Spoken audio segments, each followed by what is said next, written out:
Her smile was engaging. Her beauty turned heads as she entered the room full of dignitaries gathered to hear her husband speak to a small crowd of influential citizens. She stood dutifully behind her husband and off to the side, as he took the small stage to greet other candidates and dignitaries that had gathered to hear his speech. She wore a very stylish outfit with a modestly low plunging neckline, accentuated by a single strand of pearls that matched the pear-drop earrings she wore. She barely looked at the crowd and instead, she focused on her husband or gazed off in another direction. I could tell she was nervous, as she clasped her hands in front of her and stood stoically on the stage. I listened to Tim's speech, but the entire time I was listening, I couldn't help but admire his beautiful wife. I wondered what she saw in her husband, a political opposite to myself, but someone who I respected, nonetheless. After the speech, Tim made his way off the stage and I stood in the back of the crowd. Finally, he made his way in my direction. "Jack," Tim called out as he extended his hand in my direction. I shook hands with him and as I did he immediately turned and introduced me to Ashley, his wife. We exchanged a polite handshake and I proffered a quick wink as I introduced myself. "It is nice to meet you," Ashley said. "Tim has told me all about you." "I hope it was all good," I replied. "Some of it," Ashley replied. I looked at Tim. "Don't worry," Tim replied, "I didn't tell her about the time you got arrested." I chuckled because I have never been arrested. I had to think of a quick comeback. "It was not my fault," I replied. "Had you kept your clothes on, neither one of us would have been busted." Tim turned about 4 shades of red.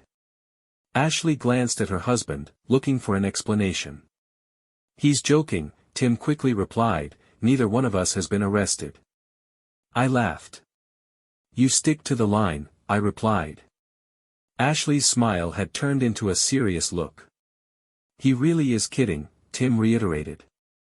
Sensing I may have created an issue, I quickly said, "We should sit and talk one day." Tim agreed that it would be a great thing to do. He knew he had overstepped his boundaries and I was prepared for it. He needed quick out and I provided it. Tim spied another person over my shoulder and quickly made his way to greet the person, his wife in tow. The crowd thinned a bit, and Tim eventually paired off to talk to a small group of folks. Ashley headed for the food table, alone, so I decided I'd wander over and see if I had caused any damage. "Would you like a drink?" I asked as I stepped beside Tim's wife. "Sure," Ashley replied. "Water is fine."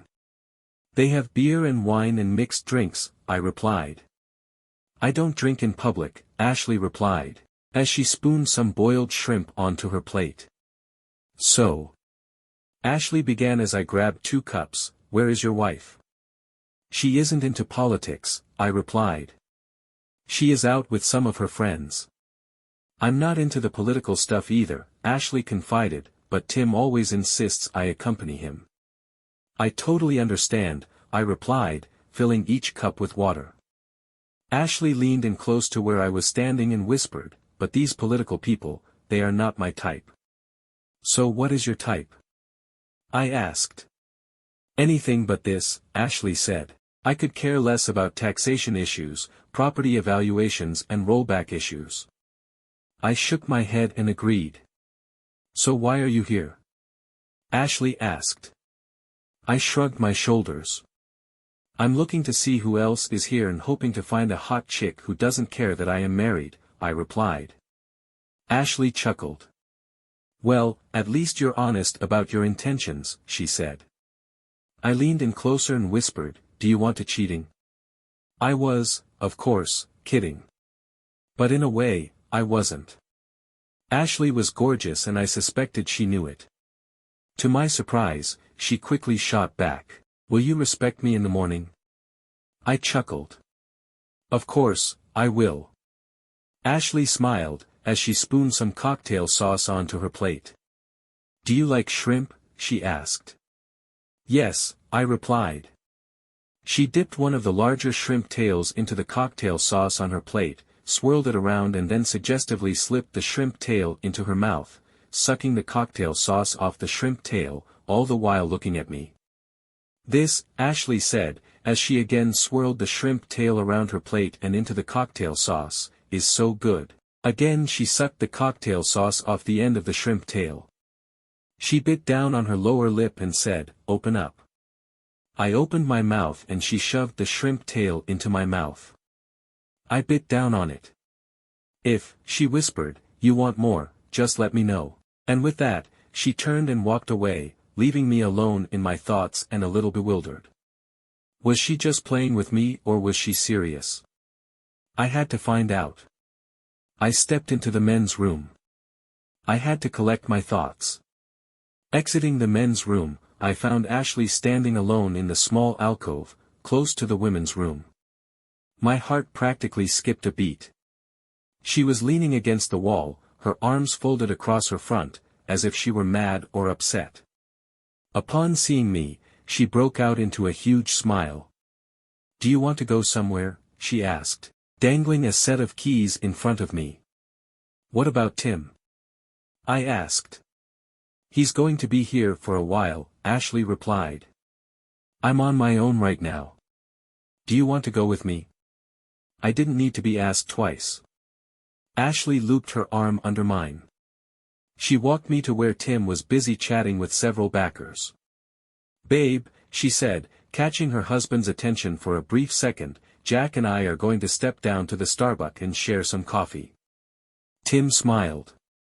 "Okay," Tim replied, seemingly unfazed by the fact that his wife was stepping out with a guy, and not just any guy, but myself, a political opposite from him.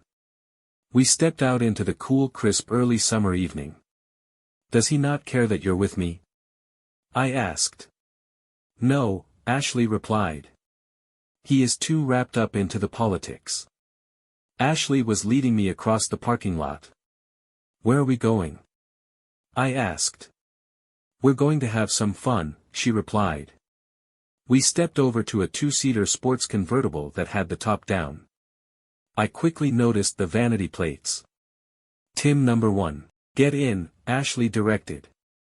I slipped into the passenger seat as she slipped into the driver's seat. She placed the keys in the ignition, and within a matter of seconds, we were cruising, her long black hair uncontained and blowing in the breeze. There was a small park about a half-mile up the road we were traveling on, and I directed Ashley to pull into the park. She did as I instructed, and we wound our way down the narrow park road to a grove of trees that stood near a small brook that ran through the park area. She pulled up and killed the engine. Ashley knew what she wanted and she didn't waste any time. She grabbed at me and smiled. I didn't say a word. "I want you," I said. "On another day," Ashley replied. "Maybe we can stop off at a car wash," I suggested. "Or a laundry mat," Ashley suggested. I chuckled. "Maybe a store. At 9:30 at night?" Ashley asked. She had a good point. Ashley put the top up on the two-seater before we backed out of the parking place. We stopped at a self-service car wash and I power washed my shirt clean, as Ashley wiped the leather seat back clean with cleaning materials we obtained from a nearby vending machine. I playfully teased spraying her and she told me, "You don't want to go there." It was as though I was back in high school with one of the Ridgeview cheerleaders. Ashley was not only gorgeous, she was also very good-natured and very playful. She grabbed the power wash from my hand, attempted to turn it on me, but I quickly dodged the spray. "Come on," she dared me, waving the spray back and forth, with me dancing out of the way. I dodged to my left and then quickly back to my right, grabbing the power wash and pinning her and the spray wand against the brick wall of the wash station. I stared into her huge green eyes. Again, our lips met. She dropped the spray wand, as we stood and kissed. The water spray caught both of us by surprise. We danced out of the way as it flipped around on the concrete pad next to us. I pushed Ashley up against the bricks of the car wash, out of the way of the errant spray wand. "You're crazy," Ashley said. "There's too much light here." I didn't care. I want her. Can you guess what happens next? I bet I with her for a good 10 minutes. It was a wild ride. "You are so crazy," Ashley remarked, as we leaned against the back of the two-seater. You too, I replied. Ashley took me back to the venue where we had met for the political event. The parking lot was empty, except for my car and one other. I thanked her for spending time with me. She smiled and replied. It's been fun, she replied, proffering a wink and a smile. I stepped back and watched her drive off. I didn't see or hear from Ashley again for the longest time. Tim didn't win his campaign. I heard through mutual friends that he and Ashley moved shortly thereafter to another nearby city, where they opened a new business venture. I thought about trying to track her down through social media, but didn't have the courage. Then, last week, out of the clear blue, I got a text message. I didn't know who it was from at first, but when I opened the text message, I didn't have to wonder who it was. The message was a simple one. Meet me at the car wash around 9.